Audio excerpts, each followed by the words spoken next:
तुम्ही केलेली भेंड्याची भाजी पण चिकट होती का? तर ही रेसिपी तुमच्यासाठी। तर चला भेंडी स्वच्छ धुवून पुसून आपण कट करून घेऊया।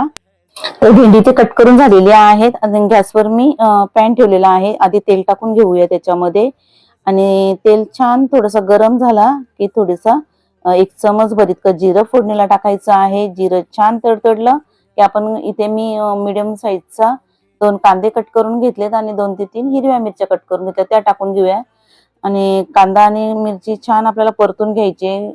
कांदा हा गोल्डन कलर वरती परतून झालाय तर आपण त्याच्यामध्ये थोडेसे मसाले टाकून घेऊया।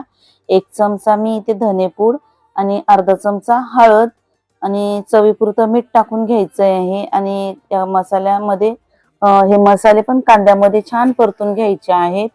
आता कांदा मसाला पण परतून झाला तर थोडीशी कोथिंबीर कट करून घेतलीये ती टाकून घेऊया। आणि तुम्हाला जर कोथिंबीर आवडत नसेल तुम्ही स्किप केली तरी चालेल।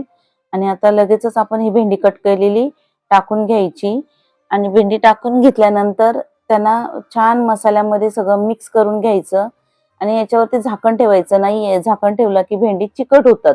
तर झाकण न ठेवता आपल्याला ही छान कुरकुरीत होईपर्यंत परतून घ्यायची आणि मध्ये मध्ये त्यांना चेक करायचं। 5 ते 10 मिनिटं भेंडी होण्यासाठी लागतात। त्यांना 2-2 मिनिटांनी आपण परतून घेत राहायचं आणि इथे छान अशी भेंडी आपली कुरकुरीत झालेली आहे। तुम्ही पाहू शकता अजिबात चिकट झालेली नाहीये। आणि आजची रेसिपी थोडी जरी तुम्हाला आवडली असेल तर माझ्या चॅनलला सबस्क्राइब करा, लाईक करा, शेअर करा आणि कमेंट करा। तर इथे तयार आहे अजिबात चिकट न होणारी भेंड्याची भाजी। तर आशा करते आजची रेसिपी तुम्हाला नक्की आवडली असेल।